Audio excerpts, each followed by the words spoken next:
the government has gazetted a new legislation called the Anti-Terror Act. And already several sections of society, including several political parties, have taken a position against this Anti-Terror Act. And we as Young Lawyers Association also have always called out against anti-terror legislation or terror legislations which the government has periodically, consistently brought against democratic activities of people.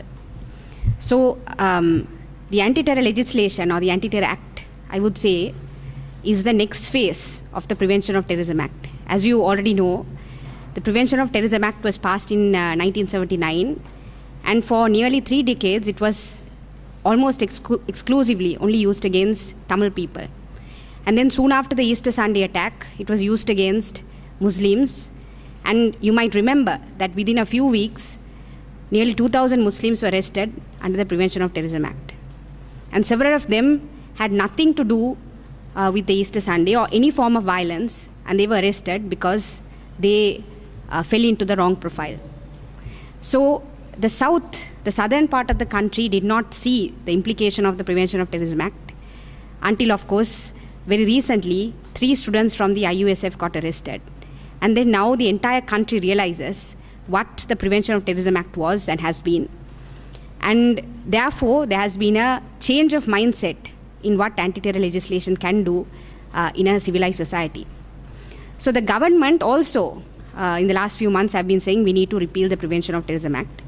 But what the government is saying, which is different to what people have been saying, and victims of Prevention of Terrorism Act have been saying, is that they want to bring in a new legislation which is better than the Prevention of Terrorism Act and which is more concerned or more protective of human rights of the people. But when we looked at the Anti-Terror Act, when we looked at the act which has been gazetted, now the Prevention of Terrorism Act is around 30 provisions inside the legislation. When we look at the Anti-Terror Act, it's nearly 100 provisions in the legislation, and it is very expansive. It covers a broad range of offences. When you look at the Anti-Terror Act, we don't know what is an offence of terrorism and what it is not. But what is obvious is that the Anti-Terror Act is making democratic dissent, is making trade union activities, it's making civil society activities, it's making publication in newspapers, it's making merely speaking against the government an act of terrorism. So even when the PTA was in existence and when people used to ask us, would this be considered as an act of terrorism, even as lawyers, we are unable to say what is considered as terrorism and not by the government, even under the PTA. So under the Anti-Terror Act, this ambiguity in what constitutes an act of terrorism in itself is broadened. And moving forward, if this act is passed, then we would no longer know, even if we get on the street and protest, we would no longer know whether we can be considered as terrorists and be arrested by the government. Just to go into some of the specific provisions of this Anti-Terror Act, the Prevention of Terrorism Act had a provision called the detention order. The detention order is basically the president can get up one day morning and decide that one of us is a terrorist, and he is able to arrest us, or he is able to detain us by issuing a detention order. Now, this detention order for the past, since the existence of the PTA, has been abused, where the president has even detained people who have spoken against the government. So that has been under the PTA. Now, what this Anti-Terror Act does is that instead of giving the powers to the president, now it expands the powers to all the DIGs. So the DIGs can now issue detention orders, and under those detention orders, people can be detained. And the problem with the detention order is that it subordinates the judiciary to the executive, and now under the ATA, subordinates the judiciary to the police, because once a detention order is issued, the magistrate cannot act on its own and discharge a person or release a person from remand. So the ATA also subordinates the judiciary to the executive. So this is just one provision. Another provision is the armed forces now have power to arrest people. Armed forces have never had power to arrest civilians under ordinary law.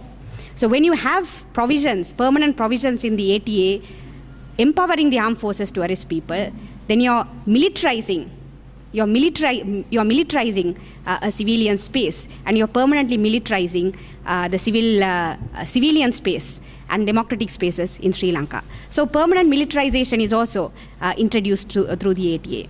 Another very interesting provision is that it says that once you're arrested under the PTA, once you're arrested under the ATA, and then suddenly you express remorse in a court of law before you're convicted, if you express remorse, then the Attorney General has the power to completely discharge you or basically remove the case against you, even after you have been charged. Now, it sounds very nice that if you express remorse, suddenly you can be discharged of all offenses.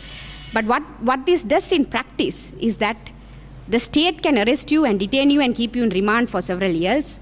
And then when they don't have evidence against you, they can intimidate you into saying that if you express remorse, we are going to just discharge you. So this has been happening in the past also. This has been happening illegally in the past. But what the ATA does, if you look at the arrest provisions, if you look at provisions against people, if you look at provisions against dissent, if you look at the remorse clause, if you look at the detention order, what the ATA actually does is, whatever the government has been doing illegally in the past, now this law attempts to make it legal. So whatever the government has been doing illegally in the past, now it becomes lawful. And then we all fall under this offense called the terrorism. Finally, I just want to touch on this ideology of terrorism. Now, some people argue and say that, we can tweak the ATA, we can make it better so that problems in the ATA will not be applicable to the people of Sri Lanka. The problem with the ideology of terror is that what the government does, it makes us believe that terrorism is somehow an exceptional offense to, let's say, murder or rape or whatever. Terrorism is somehow an exceptional offense. And they use the word terror because they want to instill fear in us. They use the word terror because they want to instill fear in us. Terrorism is essentially offenses against the state. If you use violence against the government, or if you use violence against the state, then that is what terrorism is. And our penal code already has provisions for violence against the state. ICCPR Act has provisions for violence against the state. The Public Security Ordinance has protections against violence against the state. So we already have this huge regime of legal provisions to protect us when there is violence against the state. So why does the government keep telling us about this terrorism, and why do they keep forming this ideology called terrorism? Because the moment you say that this is an offense of terror or this is an offense of terrorism, then we become really afraid, and then we, on our own, without any kind of compulsion, we are willing to surrender many of our democratic rights, including the right to protest, including the right to dissent, including the right to speak to the executive and say, we have surrendered this right to you, now you protect us from this act of terrorism. And history has shown us that the executive have used this fear which has been instilled against us to curtail our democratic rights. So that is why lawyers, and including young lawyers associations such as ourselves, we keep saying the problem is not against whether the PTA is better than the ATA or the ATA is better than the PTA. The problem is the ideology of terror, and any anti-terror legislation will curtail democratic rights against people. So therefore, we need to oppose it as a whole and not get into this debate of whether the Anti-Terror Act is in fact better than the PTA or not. So that is what we are urging from people, to completely oppose this legislation. We already have several legislation dealing with offenses against the state, so we don't actually need a new offense called terrorism. But in fact, if the government insists and says, no, now we have moved forward, the world has moved forward and so on, what we have been proposing is to bring an offense under the penal code, so that this offense, the persons who have been arrested under this offense will also be protected under the normal criminal procedure of this country. Thank you.